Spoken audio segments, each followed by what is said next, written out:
kembali lagi bersama aku Fatimah Nur Aini. Jadi di sini kita akan membahas materi tentang pendekatan Gestalt. Di pendekatan ini ada konsep dasar yang pertama itu adalah di sini dan sekarang atau now and here. Dan yang kedua ini adalah urusan yang tidak selesai atau unfinished business. Lanjut, kita akan membahas tentang konsep dasar ini. Yang pertama adalah di sini dan sekarang atau here and now. Paulus mengatakan bahwa kekuatan ada pada masa kini atau kita bisa sebut power is in the present. Pendekatan Gestalt mengutamakan masa sekarang karena segala sesuatu itu tidak ada kecuali yang ada pada masa sekarang. Karena masa lalu berlalu dan masa depan belum sampai. Hanya masa sekarang yang penting. Jadi di pendekatan Gestalt ini mengapresiasi pengalaman pada masa kini. Dan menurut Gestalt, kebanyakan orang kehilangan kekuatan masa sekarang karena individu menginvestasikan energinya untuk mengeluh tentang kesalahan masa lalu dan bergulat pada resolusi dan rencana masa depan yang tidak ada ujungnya. Oleh karena itu, kekuatan individu ini untuk melihat masa sekarang menjadi kekurangan bahkan kehilangan. Jadi intinya itu tuh kita harus selalu berfokus ke masa yang sekarang aja gitu loh. Kayak masa lalu itu udahlah berlalu gitu. Kita fokus ke masa depan di masa sekarang ini untuk kita melihat yang ada di masa sekarang.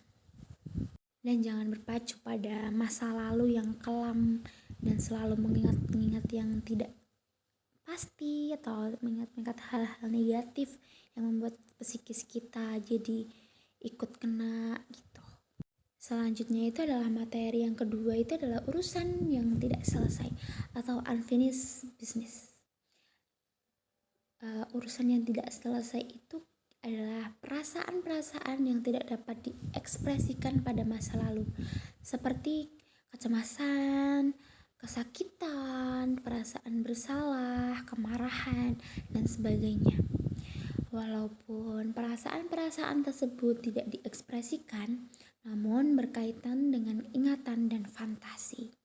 Hal ini karena perasaan ini tidak diekspresikan dan terus mengganggu kehidupan masa sekarang dan membuat individu itu tidak dapat melakukan kontak dengan orang lain dengan autentik karena ya urusan yang tidak kunjung selesai memiliki efek yang dapat mengganggu individu seperti kecemasan yang berlebihan sehingga individu tidak dapat memperhatikan hal penting yang lain, terus tingkah laku yang tidak terkontrol, lalu berhati-hati dan menyakiti diri sendiri itu tidak baik.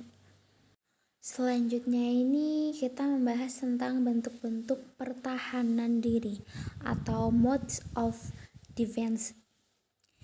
Yang pertama itu ada introyeksi dan yang kedua ini ada retrofleksi dan yang ketiga ada defleksi. Oke, kita akan membahas satu-satu ya. Kita bahas tentang introyeksi dulu.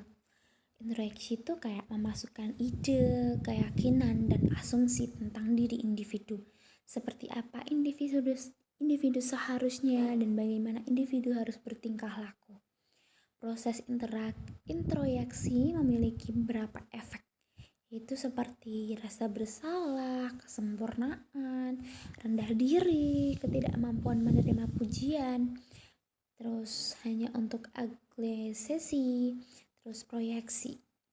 Dan di sini tuh individu tidak dapat membedakan dirinya dengan lingkungan, kayak mengatribusikan dirinya kepada orang lain serta menghindari tanggung jawab terhadap perasaan dan diri individu sebenarnya dan membuat tak berdaya membuat perubahan.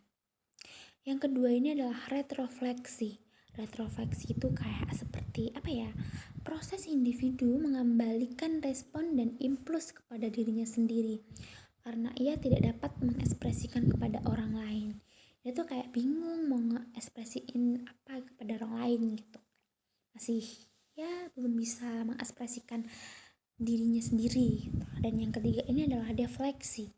Defleksi itu mengubah pertanyaan atau pernyataan menjadi memiliki makna lain sehingga individu dapat membalas dari menjawab pertanyaan atau pernyataan itu.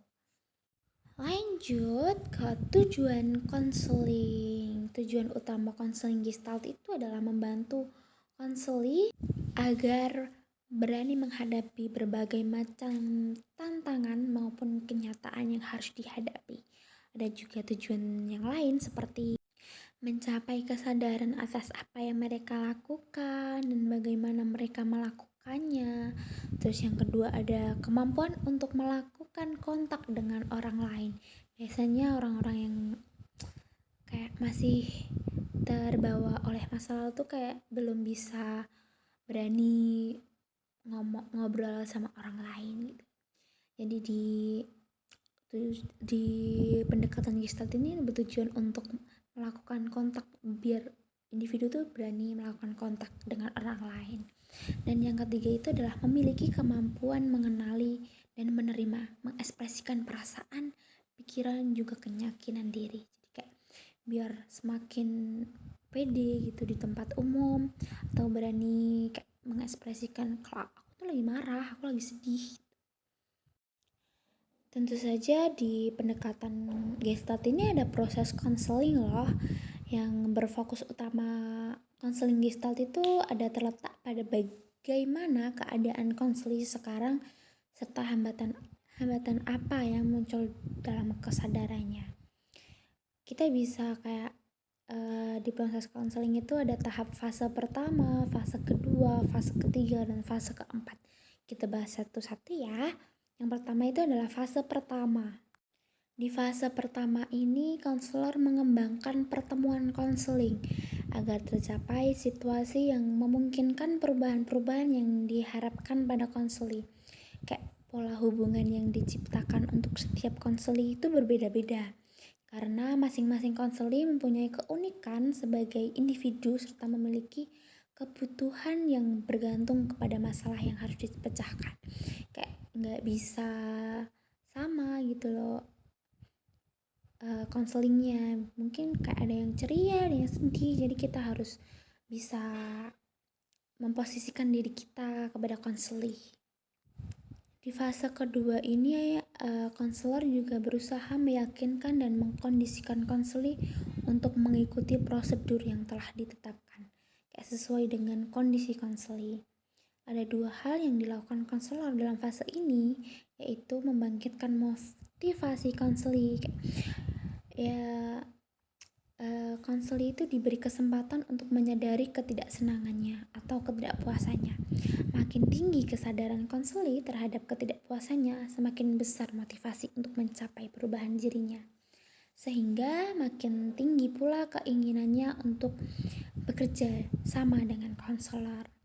Yang kedua itu ada juga membangkitkan dan mengembangkan otonomi konseli dan menekankan kepada konseli bahwa konseli boleh menolak saran-saran konselor asal dapat mengemukakan alasan-alasannya secara bertanggung jawab. Yang ketiga, fase ketiga itu konselor mendorong konseli untuk mengatakan perasaan-perasaannya pada saat ini. Kayak konseli itu diberi kesempatan untuk mengalami kembali segala perasaan dan perbuatan pada masa lalu dalam situasi di sini dan saat ini. Kadang-kadang tuh konseli diperbolehkan memproyeksikan dirinya kepada konselor. Melalui fase ini, konselor berusaha menemukan celah-celah kepribadian atau aspek-aspek kepribadian yang hilang. Dari sini dapat diidentifikasi apa yang harus dilakukan konseli. Dan yang keempat itu adalah fase keempat ya, setelah konseli memperoleh pemahaman dan penyadaran tentang pikiran, perasaan, dan tingkah lakunya, konselor mengantarkan konseli memasuki fase akhir konseli. Pada fase ini tuh konseli menunjukkan gejala-gejala yang mengidentifikasi integritas kepribadiannya sebagai individu yang unik dan manusiawi. Yang kedua itu adalah konseli telah memiliki kepercayaan pada potensinya, menyadari keadaan dirinya pada saat sekarang, sadar dan bertanggung jawab atas sifat otonominya. Dalam situasi ini juga, konselor secara sadar dan bertanggung jawab memutuskan untuk melepaskan diri dari konselor dan siap untuk mengembangkan potensi dirinya. Begitu. Setelah proses, kita masuk ke tahap teknik konseling. Teknik konseling itu ada hubungan personal antara konselor dan konseli, merupakan inti yang perlu diciptakan dan dikembangkan dalam proses konseling. Dalam kaitan itu, teknik-teknik yang dilaksanakan selama proses konseling berlangsung adalah merupakan alat yang penting untuk membantu konseli memperoleh kesadaran secara penuh. Yang pertama itu ada teknik bermain dialog, terus ada latihan bertanggung jawab, terus bermain proyeksi, ada juga teknik pembalikan, ada tetap dengan perasaan, terus kursi kosong, kita bisa pakai kursi kosong, terus kita bisa berkeliling, atau juga bisa kayak menekankan kepada klien itu menggunakan teknik saya mempunyai suatu rahasia gitu. Terus yang terakhir itu ada permainan melebih-lebihkan agar konseli itu bisa paham sama dirinya. Mungkin itu saja sedikit penjelasan tentang pendekatan Gestalt. Oke, terima kasih. Dadah, bye-bye.